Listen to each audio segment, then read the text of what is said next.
रावण की लंका बुंदेलखंड में भी। बुंदेलखंड का प्रवेश द्वार कालपी अपने अंचल में ऐतिहासिक महत्व छिपाए हुए ऐतिहासिक वैभव का परिचय देता है तथा अतीत को संजोए हुए ऐतिहासिक स्थल की श्रेणी में महत्वपूर्ण भूमिका प्रस्तुत करता है। कालपी प्राचीन काल से अनेकों ऋषियों महर्षियों की तपोभूमि रही है। जिस समय पुरातन आर्य संस्कृति यहाँ के अरण्यों में विकसित हो रही थी, इस पुण्य क्षेत्र में वाल्मीकि, पाराशर व वेदव्यास महर्षियों के आश्रम थे। महर्षि वेदव्यास द्वारा लिखा सर्वोत्तम महान ग्रंथ महाभारत मौलिक जीवन का दर्शन कराता है। महाभारत तथा पुराणों में व्यास जी की कथा विस्तार से मिलती है। उनके पिता का नाम पाराशर तथा माता का नाम सत्यवती था। व्यास जी का प्रारंभिक नाम कृष्ण द्वैपायन था। जन्म होने के कुछ दिन बाद वे जंगल चले गए और उन्होंने अपना संपूर्ण जीवन भगवान के भजन, स्मरण एवं साधना में व्यतीत किया। अपनी विमाता के पुत्र भीष्म की तरह वे भी अविवाहित रहे।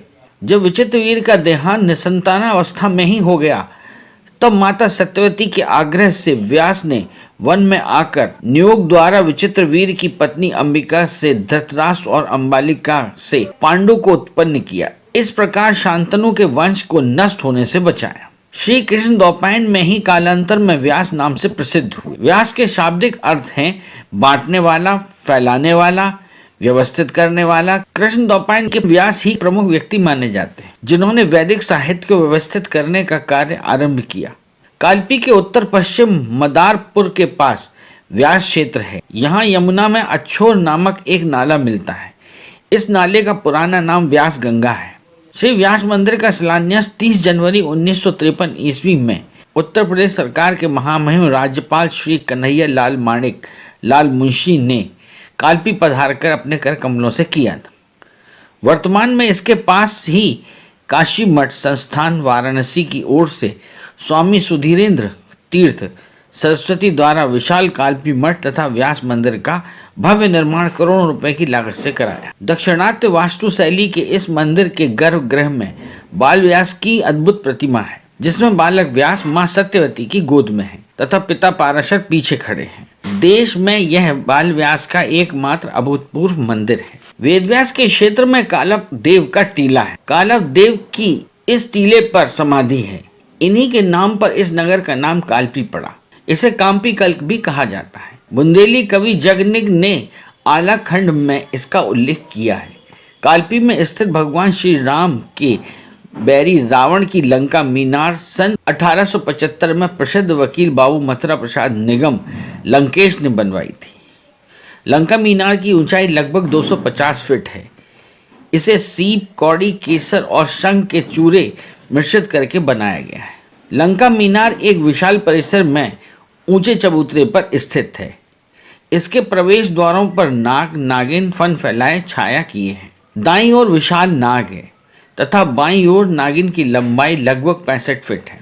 प्रवेश द्वार के बाईं ओर श्री चित्रगुप्त जी, श्री शनिदेव एवं भगवान शिव जी का मंदिर बना हुआ है, जो कि दक्षिण भारतीय वास्तुशैली पर आधारित है। मंदिर में 27 नक्षत्र, 12 अवतारों, 4 युगों तथा सभी ग्रहों की संगमरमर की आकर्षक प्रतिमाएं हैं। यह मंदिर देश में अपनी तरह का अनोखा मंदिर है। प्रवेश द्वार के दाईं ओर एक छोर पर लंका मीनार है।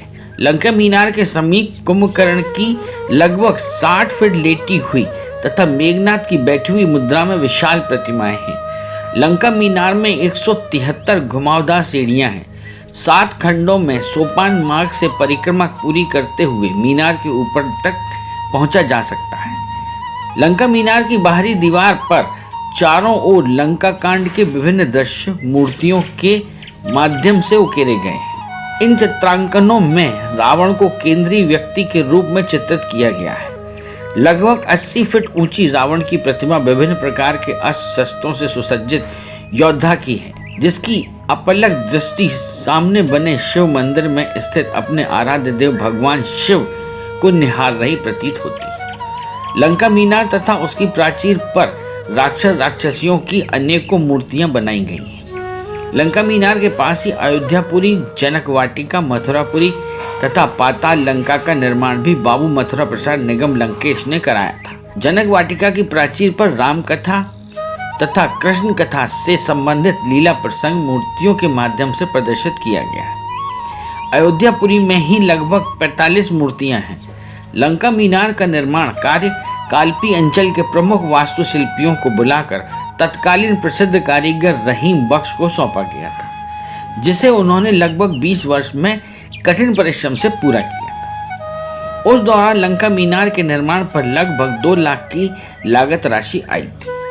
कालपी का किला घाट यमुना तट पर स्थित चंदेलकालीन दुर्ग की सीढ़ियों के नीचे स्थित है। इस घाट पर स्थित किला घाट मंदिर में कपिलेश्वर शिव जी की लगभग 1000 वर्ष से भी अधिक प्राचीन मूर्ति है। सन 1857 ईस्वी में स्वतंत्रता संग्राम की प्रथम साधिका झांसी की रानी महारानी लक्ष्मीबाई ने इस दुर्ग में निवास किया था। यहाँ पर स्थित ऐतिहासिक मंत्रणा कक्ष में उन्होंने पटना के राजा कुंवर सिंह, बिठूर के नाना साहब तथा तात्या टोपे आदि के साथ मुलाकात की थी और युद्ध की रणनीति तैयार की थी। यह मंत्रणा कक्ष 35 फीट ऊंचा सुंदर आयताकार भवन है, जिसके ऊपर विशाल गुंबद है। इसकी दीवारें 9 फीट मोटी हैं। मराठों के शासन काल में यह कोषागार था। कालपी नगर हमें मुगल सम्राट अकबर के उस हाजिर जवाब नवरत्न बीरबल की याद दिलाता है, जो कि कालपी में ही पैदा हुए थे। बीरबल का बचपन का नाम महेश दास दुबे था।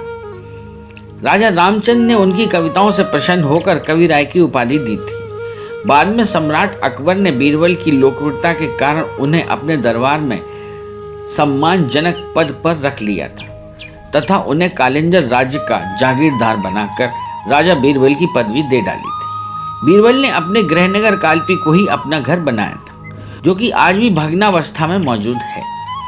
कालपी में एक शानदार मकबरा महमूद लोदी का है, जिसे 84 गुंबद का मकबरा कहते हैं। कालपी में हर्षवर्धन द्वारा बनाया गया श्री लक्ष्मी नारायण मंदिर धार्मिक दृष्टिकोण से महत्वपूर्ण है। ऐतिहासिक नगरी कालपी उत्तर मध्य रेलवे के झांसी कानपुर शाखा में झांसी स्टेशन से लगभग 147 किलोमीटर की दूरी पर है। झांसी से कालपी सड़क मार्गों द्वारा बसों द्वारा सुगमता से जाया जा सकता है।